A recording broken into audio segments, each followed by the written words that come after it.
isang mundong puno ng panghuhusga. Isang lalaking kinatatakutan dahil sa kanyang itsura. Tahimik, mabalasik ang tingin, balot sa tato at masasamang haka-haka. Ngunit isang araw, may batang babaeng itinapon sa tambakan. Umiiyak, walang pangalan, walang naghanap. At sa hindi inaasahang pagkakataon, ang lalaking kinakatakutan, siya ring kumupkop sa batang iyon. Mula sa basurahan, tumindig ang isang kwento ng misteryo, pag-aalaga at laban sa panghuhusga ng mundo.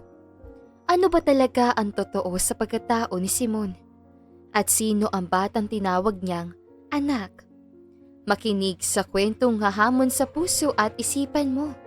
Kwentong magpapaalala sa atin na hindi lahat na mukhang mabagsik ay masama at hindi lahat na iniwan ay nawalan ng halaga. Ito ang Tato ng Pagmamahal. Isang kwentong hindi mo akalaing kailanman ay tatama sa inyong damdamin.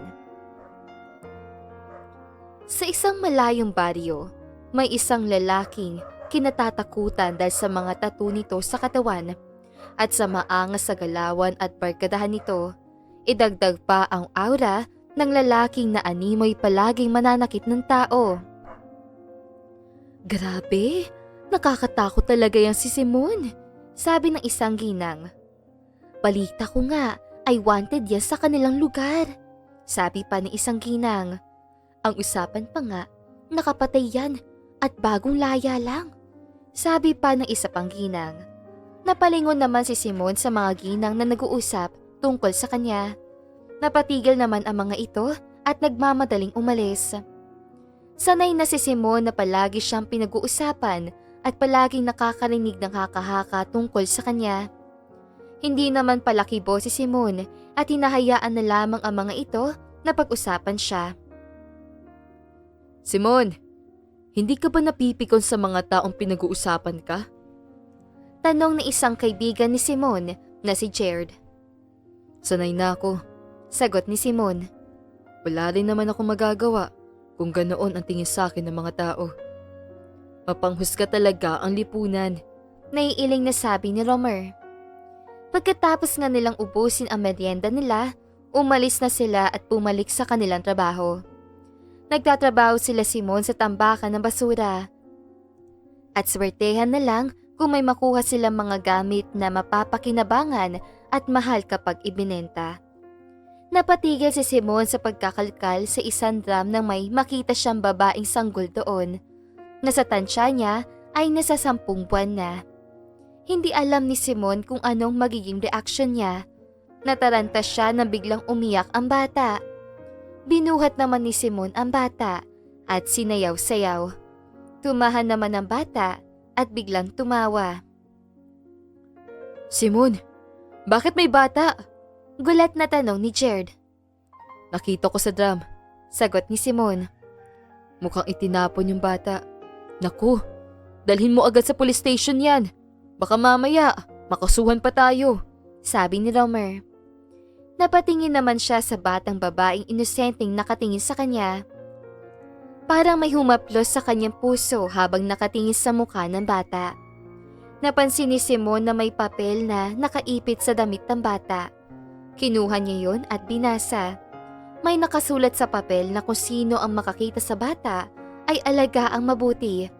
Sinadyang itapon ang bata dahil patay na ang nanay nito at muntik naman itong imaltrato na sariling ama. Sa akin na lang tong bata. Mula sa sariling sambit ni Simon. Huwag niyong ipagsabi na napulot ko. Sigurado ka ba, Simon? Hindi makapaniwalang tanong ni Romer. Simon, wala ka namang alam sa pag-aalaga ng bata. Kawawa naman yung bata kapag nabalik sa ama niya, sagot ni Simon. Aalagaan ko muna siya. Sa huli, wala ring nagawa ang mga kaibigan ni Simon kundi ang tumango lamang. Gulat na gulat ang mga tao sa kanila nang makitang may alagang bata agad si Simon. Mas lumala pang usap-usapang kay Simon na hindi na lang niya pinansin. Shh, dahan na, malambing na sabi ni Simon sa batang umiiyak. 10:00 na ng gabi ay umiiyak pa rin ito. Hindi naman alam ni Simon kung bakit. Baby, tahan na. Biglang may malakas na kumatok sa bahay ni Simon. Binuhat naman ni Simon ang batang umiiyak bago buksan ang pinto. Simon, ano ba? Ang ingay-ingay ang anak mo! Singhal sa kanya ng isang ginang. Baka naman may ginagawa kang hindi maganda sa bata, sabi ng kasama ng ginang. Nagpantig naman ang tenga ni Simon sa narinig, kaya sinamaan niya ito ng tingin. Napaatras naman ang babae. Aling Rosa, grabe ka namang manghusga. Sita dito ng anak ng ginang na kumatok sa bahay niya. Baka gutom lang yung bata at hindi alam ni Simon ang gagawin. Bukod sa kaibigan ni Simon, may isa pang babae na hindi siya hinuhusgahan. Babae may maputing puso at palagi siyang binabati. Simon, pinadede mo na ba yung anak mo? Tanong na babae. Umiling naman si Simon. Wala nang gatas. Hindi ko alam kung paano gagawin. Sandali, kukuha ko ng gatas sa tindahan. Aba Maria, babawasan mo pang tinda ko para sa anak na Simon na yan. Singhal kay Maria na sariling ina. Huwag kang ang pakialamera. Babayaran ko po, inay. Dahil sa ingay, sinarado ni Simon ang pinto ng bahay niya. Inalo-alo niya ang batang na sa kanyang bisig na medyo kumalma na. Ilang sandali lamang ay bumalik na si Maria. May dala itong gatas at mga pampers. Nagtimpla ng gatas ang babae at pinadede sa bata na agad namang tumahimik. Dapat alerto ka sa pagpapadede sa anak mo, sabi ni Maria. At dapat alerto ka rin sa pagpapapalit ng pampers niya. Napatungo naman si Simon. Maraming salamat. Noong una nga ay nahihirapan pa si Simon sa biglaan ng pagiging ama niya. Pero hindi nagtagal ay nasanay na rin siya.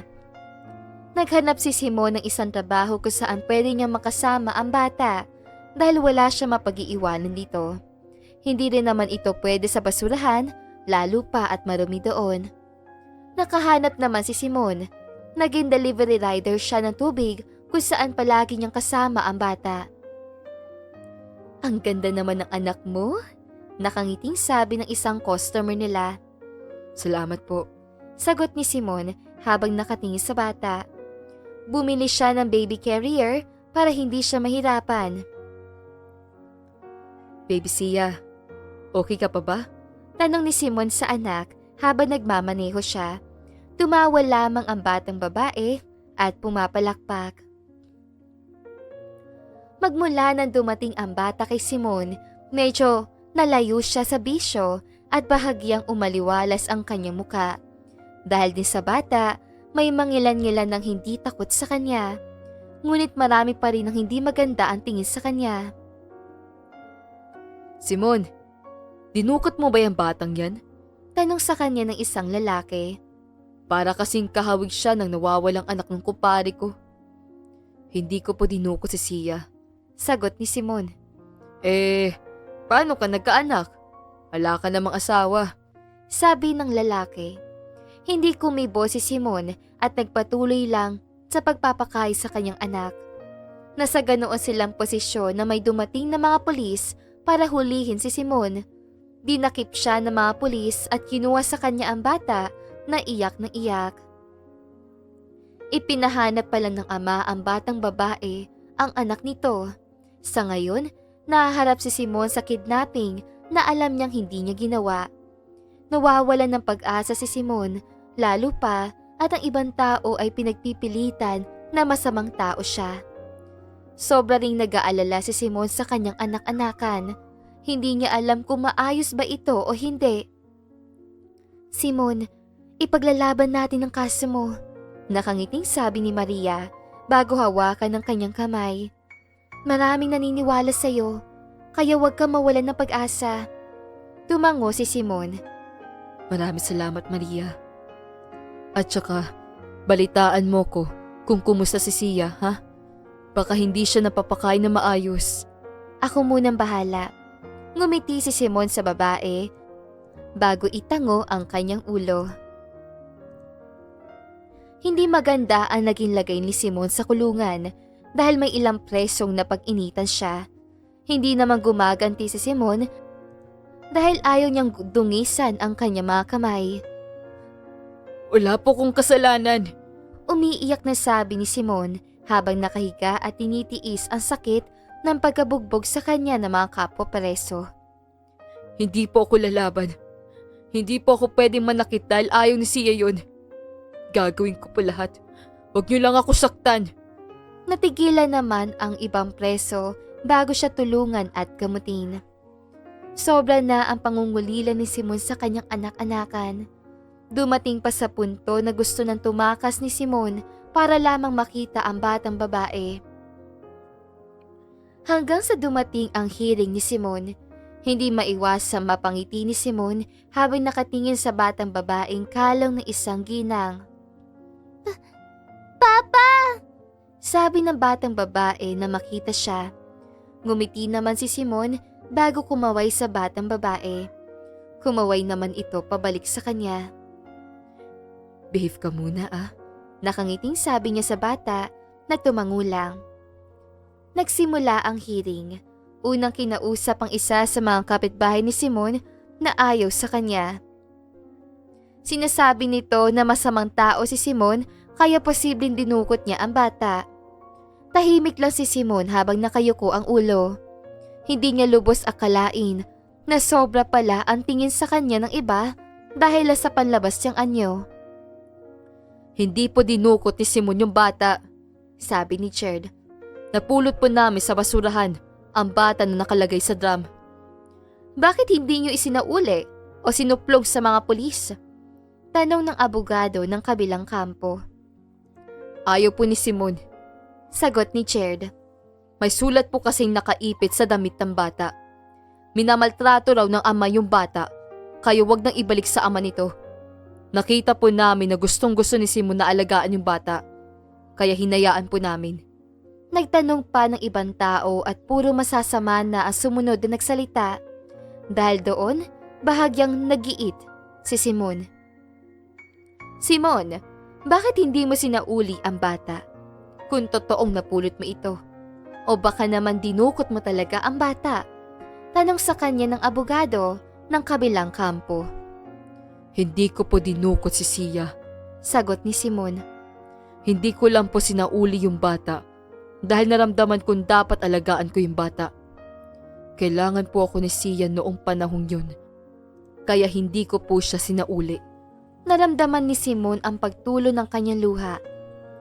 Alam ko pong hindi ka panipaniwala dahil sa itsura ko. Pero yun po ang totoo. Hindi rin po ako dating mamamatay tao kagaya ng sinasabi nila. Wala rin po ako naging kaso kahit noon pa man. Natawa si Simon. Ganito lang pong katawan ko dahil sa tatay kong pinagpraktisan ako ng tato. Kapag hindi po ako sumunod, sasaktan niya. Kaya sumunod na lang ako. Lumaki po ako sa pamilyang puro maltrato ang natatanggap. Kaya ganito po ako. Hindi po ako masamang tao kagaya ng iniisip niyo. Mahal na mahal ko po si Sia. Kaya hindi ko po magagawa ang binibintang ninyo. Pinunasan ni Simon ang kanyang luha. Napakasakit lang po isipin na sa itsura na bumabase ang mga tao ngayon kung mabuting tao ka ba o hindi. Alam po ng Diyos ang totoo, kaya tatanggapin ko po kung ano man ang hatol niyo. Papa! Sabi ng batang si Sia at nagsimula ng umiyak. Papa! Mas lalo namang umiyak si Simon habang nakatingin sa batang babaeng gustong lumapit sa kanya. Ako po yung nagtapon sa bata. Tumayo ang isang ginang na nasa bandang dulo. Nanay po ako ng nanay ng bata. Yung nanay po ng bata ay namatay dahil sa asawa niya. Ngayon, nasaksihan ko po na gustong gahasain ng ama ng bata ang anak nito. Kaya nilayo ko po ang bata. May video rin po ako bilang ebidensya. Nagkaroon ng komosyon dahil sa sinabi ng ginang. Sa dami na nangyari, sa huli ay mabuti pa rin ang nagwagi. nakulong ang totoong ama ni Sia. Habang si Sia ay napunta sa poder ni Simon gamit ang legal na paraan. Naging usap-usapan ang naging kaso ni Simon at marami ang naantig sa naging kwento ng lalaki.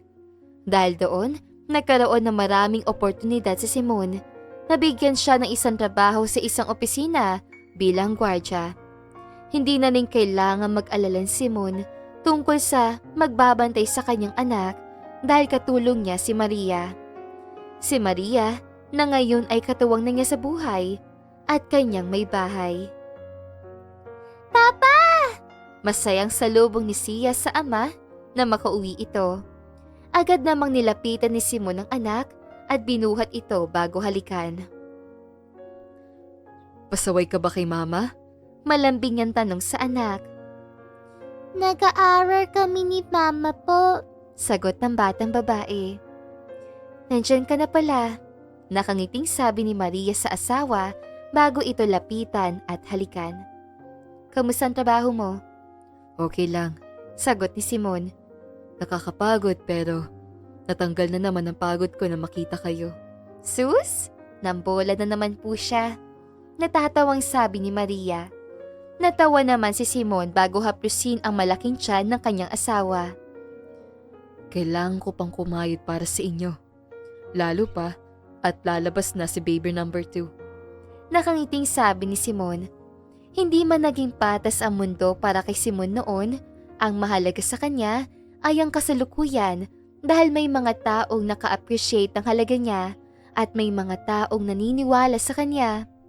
Kaya ating palaging tandaan, hindi basihan ang itsura ng isang tao para sila ay husgahan dahil minsan sila pa ang mga taong may mabuting puso. At dito na nga po nagtatapos sa magandang istoryang ito. Maraming salamat mga kakwentuhan! Huwag niyong kalimutan mag-like at subscribe at pindutin na rin ang notification bell para lagi kayong updated sa ating kwentuhan. Hanggang sa muli, paalam!